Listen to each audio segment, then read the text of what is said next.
Vi har i dag fået et eksklusivt interview med Urtgud, som er Ravnkils kone til vikingetidene i 2045. Dag, Urtgud. Tusind tak, fordi du vil være med i dag. Ja, selv tak. Det var så lidt. Vi ved jo, at dig og Ravnkil har været igennem nogle svære ting her inden for tiden. Hvordan vil du beskrive det forhold, du har fået ud af at gennemgå en retssag og flytte 3 gange inden for forholdsvis kort tid? Jamen, det skal ikke være nogen hemmelighed. Det har slet ikke været nemt. Og når du siger beskrive, så må jeg jo også sige, at det har været. Det kan næsten ikke beskrives. Mit og Ravnkils forhold har gået fra at være fryd og gammen op på Island til lige pludselig at være noget værre. Ja. Ja. Men altså, jeg vil sige, at det her med at have været igennem sådan en retssag og ligesom have fundet ud af, hvem er synderne i den her sag her, det har været det hele værd. Og nu blev det jo sådan, at det rent faktisk var Ravnkil, der blev dømt skyldig i sagen. Hvordan tog du det, at lige pludselig din mand blev dømt?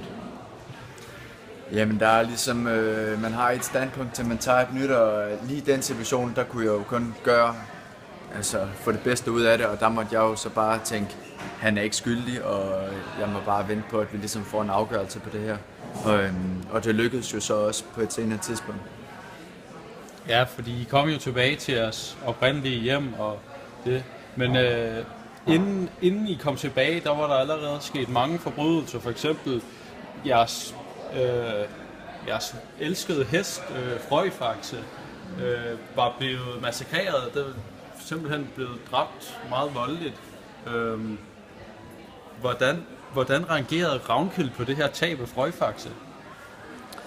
Ravnkil var mundlam, altså det var jeg også. Altså, du kan prøve at forestille dig, hvordan det ville være for en racerkører at se hans Ferrari være ophugget på et brugtvognsmarked. Altså, det er ikke for sjov. Det er det altså ikke. Nej. Og vi ved jo, at Ravnkil, han var noget af en speciel hest. Altså fordi den... Ja, Frøjfaxe. Ja, Frøjfaxe, undskyld. Ravnkils hest, Frøjfaxe, var noget af en speciel hest. Den havde jo lidt flere hestekræfter end de fleste andre heste. Hvor mange hestekræfter havde Frøjfaxe egentlig helt præcist? Ja, det må du da ikke spørge mig om. Det aner jeg faktisk ikke. Jeg vil sige, den har 5. Ja, hvor en normal hest normalt kun har 1 hestekraft. Ja. Og det var jo derfor, den også var så speciel, Frøjfaxe. Men for at snakke om nogle helt andre tider, så går vi til... Ja, jeg ved godt, det er hårdt det her. Vi går tilbage til dengang, der er Ravnkil mødtes. Hvordan var det? Var det bare kærlighed ved første blik, eller...? Ej, det kan man ikke helt sige. Da Ravnkil og jeg mødtes, vi var begge to ude at vandre. Og vi havde været oppe på en vulkan, der hed Götzifaxe.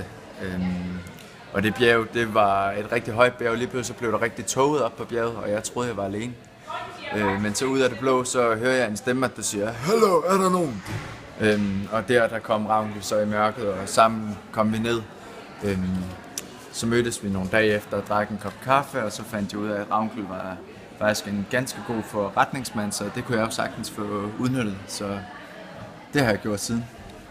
Det er jo en ren kærlighedshistorie, det der. Vil du beskrive Ravnkil med 3 ord? Nej, ja...